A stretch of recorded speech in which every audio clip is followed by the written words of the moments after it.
ଘରୁ ବାହାର କଲେ ପଇସା ଦେଲେନି। ପଇସା ନ ଦେବାକୁ ଅଦାଲତ କଲେ ମନା।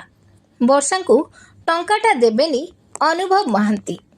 ବର୍ଷାଙ୍କୁ କ୍ଷତିପୂରଣ ଦେବେନି ଅନୁଭବ। ବର୍ଷା ଅନୁଭବ ପାରିବାରିକ ବିବାଦ ମାମଲା ଘରୋଇ ହିଂସା ଅଭିଯୋଗ ମାମଲାରେ କୋର୍ଟଙ୍କ ରାୟ ଆସିଛି। ବର୍ଷାଙ୍କୁ ଭରଣ ପୋଷଣ କିମ୍ବା କ୍ଷତିପୂରଣ ଦେବେ ନାହିଁ ଅନୁଭବ। ଅଭିଯୋଗ ସମ୍ପର୍କିତ ପ୍ରମାଣ ଦେଇପାରିଲେ ନାହିଁ ବର୍ଷା।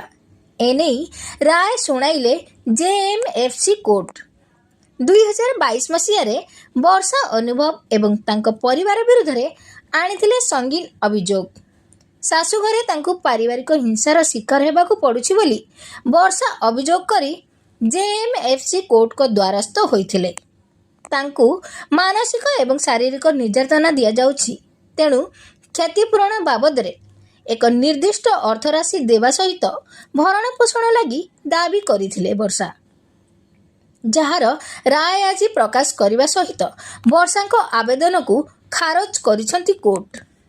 ଅନ୍ୟପଟେ ଦୁହିଁଙ୍କର ଛାଡ଼ପତ୍ର ହୋଇସାରିଥିବା ବେଳେ ଅନୁଭବ ମଧ୍ୟ ଦ୍ୱିତୀୟ ବିବାହ କରିସାରିଛନ୍ତି। ହେଲେ 2020 ମସିହାରେ ଅଭିନେତା ତଥା ପୂର୍ବତନ ସାଂସଦ ଅନୁଭବ ମହାନ୍ତି ଓ ତାଙ୍କ ପରିବାର ଲୋକଙ୍କ ବିରୁଦ୍ଧରେ ଘରୋଇ ହିଂସା ଅଭିଯୋଗ ଆଣିଥିଲେ ବର୍ଷା ପ୍ରିୟଦର୍ଶିନୀ। ଏନେଇ ଏକ ମାମଲା କଟକ ଜେଏମ୍ଏଫ୍ସି କୋର୍ଟରେ ରୁଜୁ କରାଇଥିଲେ।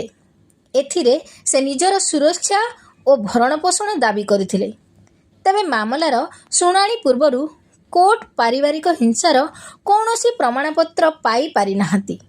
ଫଳରେ ଅନୁଭବଙ୍କ ସହ ତାଙ୍କ ପୂରା ପରିବାରକୁ ଆଶ୍ୱସ୍ତି ମିଳିଛି। ତେଣୁ ବର୍ଷାଙ୍କ ଭରଣପୋଷଣ ପାଇଁ ଅନୁଭବ କୌଣସି ଟଙ୍କା ଦେବେ ନାହିଁ ବୋଲି କୋର୍ଟ ରାୟ ପ୍ରକାଶ କରିଛନ୍ତି।